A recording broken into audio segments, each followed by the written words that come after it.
ಸಪ್ತಾಶ್ವ ಟಿವಿಗೆ ಸ್ವಾಗತ. ನಾನು ಶಮ್ಮಿ ಶೆಟ್ಟಿ. ನಿಮ್ಗೆಲ್ಲ ಗೊತ್ತೇ ಇದೆ, ಅಲ್ಲೆಲ್ಲೋ ನಡೀತಿರುವ ಇರಾನ್ ಇಸ್ರೇಲ್ ಯುದ್ಧದಿಂದ ನಮ್ಮ ದೇಶದಲ್ಲಿ ಏನೆಲ್ಲ ಆಗ್ತಾ ಇದೆ, ಯಾವ ಜನರ ಆರ್ಥಿಕ ಪರಿಸ್ಥಿತಿ ಕುಸಿತಾ ಇದೆ, ಹಾಗೆ ಪ್ರತಿನಿತ್ಯ ನೀವು ಅಡುಗೆ ಮಾಡುವ ಅನಿಲಕ್ಕೂ ಕೂಡ ಯಾವ ರೀತಿಯಾಗಿ ಕುತ್ತು ಬಂದಿದೆ, ಇದೆಲ್ಲ ಗೊತ್ತೇ ಇದೆ. ಇದೆಲ್ಲ ಭಾರತದ ಸಮಸ್ಯೆ ಮಾತ್ರನಾ? ಖಂಡಿತ ಇಲ್ಲ. ಇದೇ ರೀತಿ ಬೇರೆ ಬೇರೆ ದೇಶಗಳಲ್ಲಿ ಹಲವಾರು ಸಮಸ್ಯೆಗಳು ಈ ಒಂದು ಯುದ್ಧದಿಂದ ಆರಂಭವಾಗಿದೆ. ನಾವೆಲ್ಲ ಅಂದುಕೊಳ್ಳಬಹುದು, ಅಲ್ಲೆಲ್ಲೋ ಬೇರೆ ದೇಶದಲ್ಲಿ ಆಗ್ತಿರುವಂತಹ ಯುದ್ಧದಿಂದ ನಮ್ಮ ದೇಶಕ್ಕೆ ಏನು ನಷ್ಟ ಅಥವಾ ಇತರ ರಾಷ್ಟ್ರಗಳಿಗೆ ಏನು ಸಮಸ್ಯೆ ಆಗಬಹುದು, ಆದ್ರೆ ಅದೆರಡು ದೇಶಗಳು ಮಾತ್ರ ನಾಶ ಆಗುತ್ತೆ, ಅಲ್ಲಿನ ಜನರ ಜೀವ ಮಾತ್ರ ಹೋಗುತ್ತೆ ಅನ್ನೋದು ಖಂಡಿತ ಅಲ್ಲ. ಎರಡು ದೇಶಗಳ ಯುದ್ಧ ಆಗ್ತಿದೆ ಅಂದ್ರೆ ಆ ದೇಶಗಳ ಮೇಲೆ ಅವಲಂಬನೆ ಆಗಿರುವ ಅಥವಾ ಅಲ್ಲಿನ ವಸ್ತುಗಳನ್ನ ರಫ್ತು ಮತ್ತು ಆಮದುವನ್ನ ಮಾಡ್ಕೊಳ್ತಾ ಇರುವಂತಹ ಬೇರೆ ಬೇರೆ ರಾಷ್ಟ್ರಗಳಿಗೂ ಕೂಡ ಆ ರಾಷ್ಟ್ರದ ಯುದ್ಧದ ಪರಿಣಾಮ ಖಂಡಿತವಾಗ್ಲೂ ಬೀರುತ್ತೆ. ಅದಕ್ಕೆ ಉದಾಹರಣೆ ಹಲವಾರು ದಿನಗಳಿಂದ ನಮ್ಮ ಸುತ್ತಮುತ್ತಲು ನಡೀತಿರುವಂತಹ ಒಂದಿಷ್ಟು ಘಟನೆಗಳು. ಉದಾಹರಣೆಗೆ ಬೆಂಗಳೂರಿನಂತಹ ಮಹಾನಗರವನ್ನೇ ತಗೊಳ್ಳೋಣ. ಹಲವಾರು ಹೋಟೆಲ್ಗಳು, ಅದರಲ್ಲೂ ಪ್ರಸಿದ್ಧಿ ಹೊಂದಿದಂತಹ ಜನರ ವಿಶ್ವಾಸವನ್ನ ಗಳಿಸಿದಂತಹ ಹಲವಾರು ಹೋಟೆಲ್ಗಳು ಕೇವಲ ಒಂದು ಗ್ಯಾಸ್ ಅನಿಲದ ವಿಚಾರಕ್ಕಾಗಿ ಕ್ಲೋಸ್ ಆಯಿತು.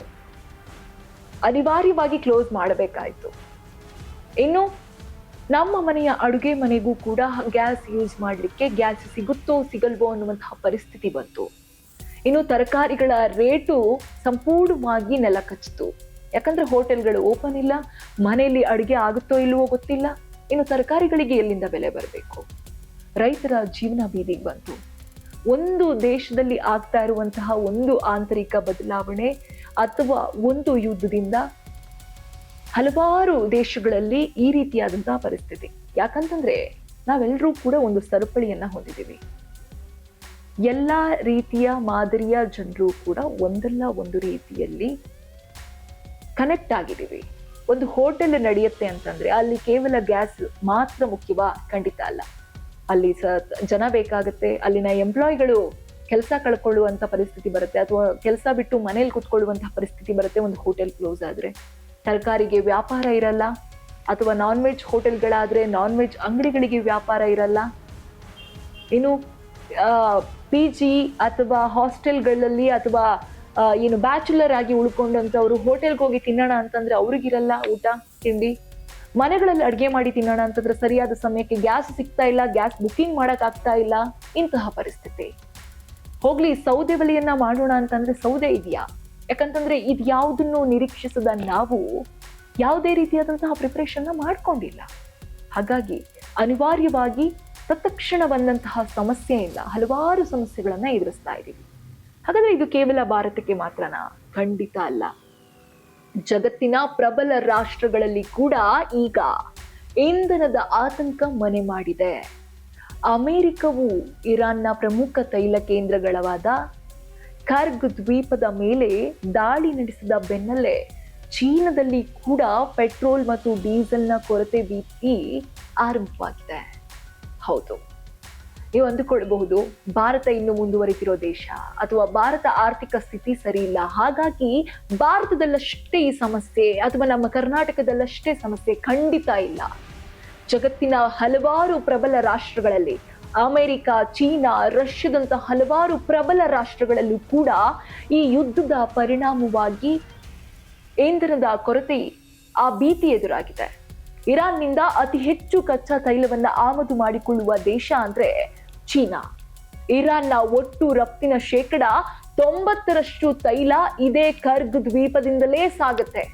ಏನು ಅಮೆರಿಕ ಇತ್ತೀಚೆಗಷ್ಟೇ ದಾಳಿ ನಡೆಸಿರುವಂತಹ ಕರ್ಗ್ ದ್ವೀಪ ಏನಿದೆ, ಅಲ್ಲಿಂದಲೇ ಅತ್ಯಂತ ಅಧಿಕ ಕಚ್ಚಾ ತೈಲಗಳು ಬೇರೆ ಬೇರೆ ರಾಷ್ಟ್ರಗಳಿಗೆ ರಫ್ತಾಗುತ್ತೆ. ಅದರಲ್ಲೂ ಅತಿ ಹೆಚ್ಚು ತೈಲವನ್ನ ಆಮದು ಮಾಡಿಕೊಳ್ಳುವ ರಾಷ್ಟ್ರ ಅಂತಂದ್ರೆ ಅದು ಚೀನಾ. ಈಗ ಈ ದ್ವೀಪದ ಮೇಲೆ ದಾಳಿಯಾಗಿರುವುದು ಚೀನಾದ ಆತಂಕಕ್ಕೆ ಕಾರಣ ಆಗಿದೆ. ಭವಿಷ್ಯದಲ್ಲಿ ಇಂಧನ ಸಿಗದೆ ಇರಬಹುದು ಎಂಬ ಭಯದಿಂದ ಚೀನಾದಲ್ಲಿ ಜನರು ಪೆಟ್ರೋಲ್ ಬಂಕ್ಗಳ ಮುಂದೆ ಮುಗಿ ಬೀಳುತ್ತಿದ್ದಾರೆ. ಹಗಲು ರಾತ್ರಿ ಎನ್ನದೇ ವಾಹನಗಳ ಉದ್ದನೆಯ ಸಾಲುಗಳನ್ನ ಕಂಡು ಬರ್ತಾ ಇದೆ. ಮತ್ತೊಂದೆಡೆ ನಮ್ಮ ನೆರೆಯ ರಾಷ್ಟ್ರ ಶ್ರೀಲಂಕಾ, ಚಿಕ್ಕ ರಾಷ್ಟ್ರ, ಜನ ಕಡಿಮೆ, ವಾಹನಗಳ ಕಡಿಮೆ. ಹಾಗಾದ್ರೆ ಅಲ್ಲಿ ಸಮಸ್ಯೆ ಇಲ್ವಾ? ಖಂಡಿತ ಇದೆ. ಶ್ರೀಲಂಕಾದಲ್ಲಿ ಪರಿಸ್ಥಿತಿ ಇನ್ನೂ ಗಂಭೀರವಾಗಿದೆ. ಅಲ್ಲಿನ ಆರ್ಥಿಕ ಬಿಕ್ಕಟ್ಟಿನಿಂದಾಗಿ ಸರ್ಕಾರವು ಪೆಟ್ರೋಲ್ ವಿತರಣೆಗೆ ಕಟ್ಟುನಿಟ್ಟಿನ ಮಿತಿ ಹೇರಿದೆ. ಬಹುಶಃ ಈ ವಿಚಾರಗಳನ್ನ ನೋಡ್ತಾ ಹೋದ್ರೆ ನಮ್ಮ ರಾಷ್ಟ್ರ ಎಷ್ಟೋ ಅದೃಷ್ಟಶಾಲಿ ಅಂತ ಹೇಳ್ಬೋದು. ಹೊಸ ನಿಯಮದ ಪ್ರಕಾರ ಹಾಗಾದ್ರೆ ಶ್ರೀಲಂಕಾದಲ್ಲಿ ಆಗ್ತಾ ಇರುವಂತಹ ಹೊಸ ನಿಯಮ ಏನು, ಅಲ್ಲಿನ ಬದಲಾವಣೆ ಏನು, ಸರ್ಕಾರ ನೀಡಿದಂತಹ ಕಟ್ಟುನಿಟ್ಟಿನ ಕ್ರಮಗಳು ಏನಪ್ಪಾ ಅಂತ ನೋಡೋದಾದ್ರೆ, ಹೊಸ ನಿಯಮದ ಪ್ರಕಾರ ಕಾರುಗಳಿಗೆ ವಾರಕ್ಕೆ ಕೇವಲ 15 ಲೀಟರ್ ಮತ್ತು ಬೈಕ್ಗಳಿಗೆ ಕೇವಲ 5 ಲೀಟರ್ ಪೆಟ್ರೋಲ್ ಮಾತ್ರ ನೀಡಲಾಗುತ್ತೆ. ಇದರಿಂದ ಜನರು ದಿನಗಟ್ಟಲೆ ಕಾಯುತ್ತಿರುವಂತಹ ಪರಿಸ್ಥಿತಿ ಎದುರಾಗಿದೆ. ಯಾಕಂದ್ರೆ ಇಂಧನ ಸಿಗದೆ ಪರದಾಡುವಂತಹ ಪರಿಸ್ಥಿತಿ ಇದೆ. ಒಂದು ಪೆಟ್ರೋಲ್ ಬಂಕ್ನ ಎದುರುಗಡೆ ವಾಹನಗಳನ್ನ ನಿಲ್ಲಿಸಿಕೊಂಡು ಕಿಲೋಮೀಟರ್ ಗಟ್ಟಲೆ ಲೈನ್ ಅನ್ನ ಬಳಕೆಯನ್ನ ಮಾಡುವಂತಹ ಪರಿಸ್ಥಿತಿ ಎದುರಾಗಿದೆ. ಯಾಕಂತಂದ್ರೆ ಒಂದು ವಾರಕ್ಕೆ ಇಷ್ಟೇ ಅಂತ ಸೀಮಿತ ಮಾಡಿದಾಗ ಜನ ಶೇಖರಣೆಯನ್ನ ಮಾಡ್ಕೊಳ್ಳಿಕ್ಕೆ ಸಾಧ್ಯ ಇಲ್ಲ. ಈ ರೀತಿಯಾದಂತಹ ನೀತಿ ನಿಯಮದಿಂದ ಪ್ರತಿಯೊಬ್ಬರಿಗೂ ಕೂಡ ಇಂಧನ ಸಿಗಬೇಕು ಅನ್ನೋದು ಸರ್ಕಾರದ ಉಪಾಯ ಆದ್ರೆ ಜನ ಇದರಿಂದ ಬಿಕ್ಕಟ್ಟಿನ ಪರಿಸ್ಥಿತಿಗೆ ಸಿಗ್ತಾ ಇದ್ದಾರೆ, ಸಮಯಗಳು ಕಳೀತಾ ಇದ್ದಾರೆ, ದಿನಗಟ್ಟಲೆ ಕಾಯುವಂತಹ ಪರಿಸ್ಥಿತಿ ಎದುರಾಗ್ತಾ ಇದೆ. ಇನ್ನು ಈ ಜಾಗತಿಕ ಬಿಕ್ಕಟ್ಟು ಭಾರತದ ಮೇಲೂ ಕೂಡ ಪರಿಣಾಮ ಬೀರಲಿದ್ಯಾ? ಖಂಡಿತವಾಗಿ ಬೀರುತ್ತೆ. ಅಂತಾರಾಷ್ಟ್ರೀಯ ಮಾರುಕಟ್ಟೆಯಲ್ಲಿ ಕಚ್ಚಾ ತೈಲದ ಬೆಲೆ ಏರಿಕೆಯಾದ್ರೆ ಅದು ನಮ್ಮ ದೇಶದ ಪೆಟ್ರೋಲ್ ಮತ್ತು ಡೀಸೆಲ್ ದರಗಳ ಮೇಲೂ ಕೂಡ ಪ್ರಭಾವ ಬೀರುತ್ತೆ. ಯಾಕಂತಂದ್ರೆ ಹಲವಾರು ವಾಹನಗಳನ್ನ ನಾವು ನೋಡ್ತೀವಿ. ಇನ್ನು ಉದಾಹರಣೆಗೆ ಬೆಂಗಳೂರು ತಗೊಳ್ಳೋಣ. ಇಡೀ ಭಾರತ ದೇಶದ ಬಗ್ಗೆ ಮಾತು ಬೇಡ, ಬರೀ ಬೆಂಗಳೂರು ಅಂತ ತಗೊಂಡ್ರೆ ಬಹುಶಃ ಟ್ರಾಫಿಕ್ ಜಾಮ್ ನಲ್ಲಿ ಸಿಲುಕಿದ ಪ್ರತಿಯೊಬ್ಬ ವ್ಯಕ್ತಿಗೂ ಒಂದಂತೂ ಅನ್ಸಿರುತ್ತೆ, ಇಲ್ಲಿ ಜನ ಜಾಸ್ತಿ ಇದಾರ ಅಥವಾ ವಾಹನಗಳೇ ಜಾಸ್ತಿ ಇದಾವ ಅಂತ. ಯಾಕಂತಂದ್ರೆ ಅಷ್ಟೊಂದು ವಾಹನಗಳು, ಅಷ್ಟೊಂದು ವೆಹಿಕಲ್ಗಳು ಇಲ್ಲಿ ಓಡಾಡ್ತವೆ. ಬೆಂಗಳೂರು ವಿಶ್ವದ ಮಟ್ಟಕ್ಕೆ ಟ್ರಾಫಿಕ್ ಜಾಮ್ ನಲ್ಲಿ ಹೆಸರು ಮಾಡ್ಲಿಕ್ಕೆ ಇದೇ ಒಂದು ಕಾರಣ, ಮುಖ್ಯ ಕಾರಣ. ಹೀಗಿರುವಾಗ ನಮ್ಮ ದೇಶದಲ್ಲಿ ಪೆಟ್ರೋಲ್ ಮತ್ತು ಡೀಸೆಲ್ ದರಗಳ ಏರಿಕೆ ಆದ್ರೆ ಏನೇನ್ ಪರಿಣಾಮ ಬೀರುತ್ತಪ್ಪ? ಒಂದ್ 5 ರೂಪಾಯಿ 10 ರೂಪಾಯಿ ಕೈಯಿಂದ ಜಾಸ್ತಿ ಹೋಗುತ್ತಾ ಅಂತ ಯೋಚನೆ ಮಾಡಿದ್ರೆ ಖಂಡಿತ ಅಲ್ಲ. ಸಾರಿಗೆ ವೆಚ್ಚ ಹೆಚ್ಚಾಗತ್ತೆ, ದಿನಬಳಕೆ ವಸ್ತುಗಳ ಬೆಲೆ ಹೆಚ್ಚಾಗತ್ತೆ. ಪೆಟ್ರೋಲ್ ಡೀಸೆಲ್ ಬೆಲೆ ಏರಿಕೆಯಿಂದ ಸಣ್ಣ ಪುಟ್ಟ ಕೆಲಸವನ್ನ ಮಾಡ್ಕೊಳ್ಳಿಕ್ಕೆ ಯಾರು ವಾಹನವನ್ನ ಬಳಕೆ ಮಾಡ್ತಾರೆ ಅವರ ಮೇಲೆ ದೊಡ್ಡ ಹೊರೆ ಆಗತ್ತೆ. 80%ಕ್ಕೂ ಹೆಚ್ಚು ತೈಲವನ್ನ ವಿದೇಶದಿಂದಲೇ ನಾವು ತರಿಸ್ಕೊಳ್ತಾ ಇದೀವಿ ಭಾರತ ಈಗ. ಹೀಗಿರುವಾಗ ಬೆಲೆ ಏರಿಕೆಯ ಭೀತಿ ಖಂಡಿತವಾಗ್ಲೂ ಭಾರತ ಎದುರಿಸಲೇಬೇಕು. LPG ಸಿಲಿಂಡರ್ ಬೆಲೆ ಈಗಾಗಲೇ ಏರಿಕೆ ಆಗುತ್ತಿದೆ. ಆದ್ರಿಂದ ಇರಾನ್ ಮತ್ತು ಅಮೆರಿಕ ನಡುವಿನ ಈ ಸಂಘರ್ಷ ತಣ್ಣಗಾಗೋದು ಜಗತ್ತಿಗೆ ಅನಿವಾರ್ಯ. ಎಲ್ಲೋ ಯುದ್ಧ ಆಗ್ತಿದೆ, ನಾವು ನಮ್ಮ ಮನೆಯಲ್ಲಿ ಬೆಚ್ಚಿ ಕುತ್ಕೊಳ್ಳೋಣ, ಖಂಡಿತ ಇಲ್ಲ. ಯಾಕಂತಂದ್ರೆ ಆ ಪರಿಸ್ಥಿತಿ ಎಲ್ಲರ ಮನೆ ಬಾಗಿಲನ್ನ ಕೂಡ ತಟ್ಟುತ್ತಾ ಇದೆ. ಈಗಾಗ್ಲೇ ನಾವು ನ್ಯೂಸ್ ನಲ್ಲಿ ನೋಡ್ತಾ ಇರ್ತೀರಾ ನೀವೆಲ್ಲರೂ ಕೂಡ. ಯಾಕೆ ಹೇಳಿ, ಒಂದೊಂದು ಹೋಟೆಲ್, ಒಂದೊಂದು ಗ್ಯಾಸ್ ಅಂಗಡಿಗೆ ಒಂದು ಗ್ಯಾಸ್ ಸಿಲಿಂಡರ್ ಅನ್ನ ಪಡಿಬೇಕು ಅಂತಂದ್ರೆ 5,000ಕ್ಕೂ ಹೆಚ್ಚು ಹಣವನ್ನ ಕೊಟ್ಟರೂ ಕೂಡ ಗ್ಯಾಸ್ ಸಿಲಿಂಡರ್ ಸಿಗ್ತಾ ಇಲ್ಲ, ಕಮರ್ಷಿಯಲ್ ಗ್ಯಾಸ್ ಸಿಲಿಂಡರ್ ಅನ್ನ. ಇನ್ನು ಮನೆಗಳಿಗೆ ಬುಕ್ ಮಾಡ್ಕೊಂಡು ನಾವು ಮನೇಲಿ ಅಡಿಗೆ ಮಾಡ್ಕೊಂಡು ನಮ್ಮ ಪಾಡಿಗೆ ಇರೋಣ ಅಂತಂದ್ರೆ ಖಂಡಿತ ಇಲ್ಲ, ಹೊಸ ಬುಕ್ಕಿಂಗ್ ತಗೊಳಲ್ಲ. ಹಳೆಯ ಬುಕ್ಕಿಂಗ್ ಅನ್ನ ಮಾಡೋಣ ಅಂತಂದ್ರೆ ಇಡೀ ಕಂಪ್ಲೀಟ್ ಸರ್ವರ್ ಬಿಸಿ ಅಂತ ಬರ್ತಾ ಇದೆ. ಜೊತೆಗೆ ಅಲ್ಲೂ ಕೂಡ ಬೆಲೆ ಏರಿಕೆ, ಸಬ್ಸಿಡಿ ಹಣ ಸಿಗತ್ತಾ ಗೊತ್ತಿಲ್ಲ. ಈ ರೀತಿಯಾದಂತಹ ಪರಿಸ್ಥಿತಿ ಇದೆ. ಹೀಗಿದ್ದಾಗ ಇರಾನ್ ಮತ್ತು ಅಮೆರಿಕ ನಡುವೆ ಏನು ಸಂಘರ್ಷ ನಡೀತಾ ಇದೆ, ಅಥವಾ ಇರಾನ್ ಮತ್ತು ಇಸ್ರೇಲ್ನ ನಡುವೆ ಏನು ಸಂಘರ್ಷ ನಡೀತಾ ಇದೆ, ಅದು ಸಂಪೂರ್ಣವಾಗಿ ನಿಲ್ಲಬೇಕು. ಅದರ ಅನಿವಾರ್ಯತೆ ಇಡೀ ಜಗತ್ತಿಗೆ ಇದೆ. ಇನ್ನು ಪಾಕಿಸ್ತಾನದಲ್ಲಿ ಇಂಧನ ಉಳಿಸಲು ಸರ್ಕಾರಿ ಕಚೇರಿಗಳ ಕೆಲಸದ ದಿನಗಳನ್ನ ಕಡಿತಗೊಳಿಸಲಾಗಿದೆ.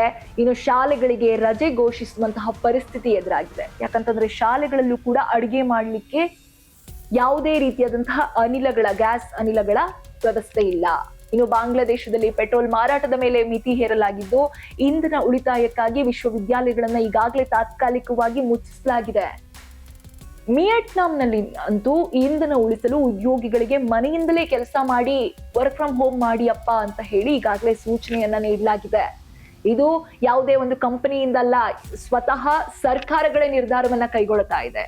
ಜಪಾನ್ ಮತ್ತು ದಕ್ಷಿಣ ಕೊರಿಯಾದಲ್ಲಿ ನೋಡೋದಾದ್ರೆ ತಮ್ಮ ತುರ್ತು ತೈಲ ದಾಸ್ತಾನುಗಳನ್ನ ಬಳಸಲು ಈಗಾಗಲೇ ಶುರು ಮಾಡಿವೆ. ಅಂದ್ರೆ ಏನು ಸ್ಟ್ರಾಟಜಿಕ್ ರಿಸರ್ವ್ಸ್ ಅಂತ ಏನ್ ಮಾಡ್ಕೊಂಡಿರ್ತಾರೆ ಜಪಾನ್, ದಕ್ಷಿಣ ಕೊರಿಯಾ ಅಥವಾ ಇನ್ನಿತರ ದೇಶಗಳಲ್ಲಿ ತುರ್ತು ಪರಿಸ್ಥಿತಿಗೆ ಅಂತ ಹೇಳಿ ತೈಲವನ್ನ ದಾಸ್ತಾನು ಅಥವಾ ಸಂಗ್ರಹವನ್ನ ಮಾಡ್ಕೊಂಡಿರ್ತಾರೆ, ಅವುಗಳನ್ನ ಈಗಾಗಲೇ ಬಳಸಲಿಕ್ಕೆ ಆರಂಭಿಸಲಾಗಿದೆ. ಹಾಗಾದ್ರೆ ಮುಂದಿನ ದಿನಗಳಲ್ಲಿ ಆ ದೇಶಗಳ ಕಥೆ ಏನು ಗೊತ್ತಿಲ್ಲ. ಯುದ್ಧ ತಣ್ಣಗಾಗದೆ ಇದ್ರೆ ದೊಡ್ಡ ಭೀತಿಯನ್ನ, ದೊಡ್ಡ ಕೆಟ್ಟ ಪರಿಸ್ಥಿತಿಯನ್ನ ಇಡೀ ಪ್ರಪಂಚ ನಿಭಾಯಿಸ್ಬೇಕಾಗತ್ತೆ. ಆ ಹೊರೆಯನ್ನ ಇಡೀ ಪ್ರಪಂಚ ಎದುರಿಸ್ಬೇಕಾಗತ್ತೆ. ಇನ್ನು ಜಗತ್ತಿನ 20% ತೈಲದ ವ್ಯಾಪಾರ ನಡೆಯುವ ಹಾರ್ಮುಜ್ ಜಲಸಂಧಿ ಭಾಗದಲ್ಲಿ, ಆ ಮಾರ್ಗದಲ್ಲಿ ಯುದ್ಧದ ಭೀತಿಯಿಂದ ಸಂಚಾರ ಕಂಪ್ಲೀಟ್ ಆಗಿ ವ್ಯತ್ಯಯವಾಗಿದೆ. ಇದರಿಂದ ಸರಬರಾಜು ಕಡಿಮೆಯಾಗಿ ಬೆಲೆ ಗಗನಕ್ಕೇರ್ತಾ ಇದೆ. ನಾವು ಮೊನ್ನೆ ಎಲ್ಲ ಸುದ್ದಿ ಹೇಳಿದ್ವಿ, ನಿಮ್ಗೆ ತಲುಪಿಸಿದ್ವಿ. ಏನಂತಂದ್ರೆ ಹಾರ್ಮುಜ್ ಜಲಸಂಧಿಯಿಂದ ಹಲವಾರು ನಮ್ಮ ಕಚ್ಚಾ ತೈಲ ವಸ್ತುಗಳನ್ನ ನಾವೇನ್ ತರಿಸ್ಕೊಳ್ತಾ ಇದೀವಿ ಅದಕ್ಕೆ ಅವಕಾಶವನ್ನ ಮಾಡಿಕೊಟ್ಟಿದ್ದಾರೆ ಅಂತ. ಆದ್ರೆ ಈಗ ಅಲ್ಲಿ ಯುದ್ಧದ ಭೀತಿ ಮಿತಿ ಮೀರಿದೆ. ಇಂತಹ ಪರಿಸ್ಥಿತಿಯಲ್ಲಿ ಇರಾನ್ ಒಪ್ಪಿಗೆಯನ್ನ ಸೂಚಿಸಿದ್ರು ಕೂಡ ಆ ಮಾರ್ಗವಾಗಿ ಬರಬೇಕಾದಂತಹ ಹಡಗು ಅಥವಾ ಟ್ಯಾಂಕರ್ಗಳು ಬರ್ಲಿಕ್ಕೆ ಸಾಧ್ಯ ಆಗಲ್ಲ, ಸಂಚಾರ ವ್ಯತ್ಯಯವಾಗುತ್ತೆ.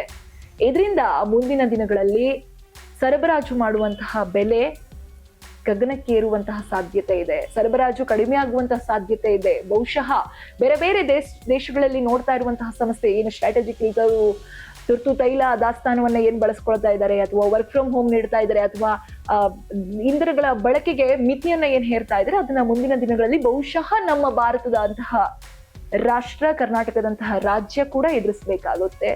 ನಮ್ಮ ಮನೆಯ ಬಾಗಿಲನ್ನ ಈಗಾಗಲೇ ಯುದ್ಧದ ಭೀತಿ ತಟ್ಟಿದ್ದಾಗಿದೆ. ಇನ್ನೇನಿದ್ರು ನಾವು ಮನೆಯಿಂದ ಹೊರಗಡೆ ಕಾಲಿಡಬೇಕಾ ಬೇಡವಾ ಅನ್ನುವಂತಹ ಪರಿಸ್ಥಿತಿ ಕೂಡ ಎದುರಾಗುವಂತಹ ಸಾಧ್ಯತೆ ಇದೆ.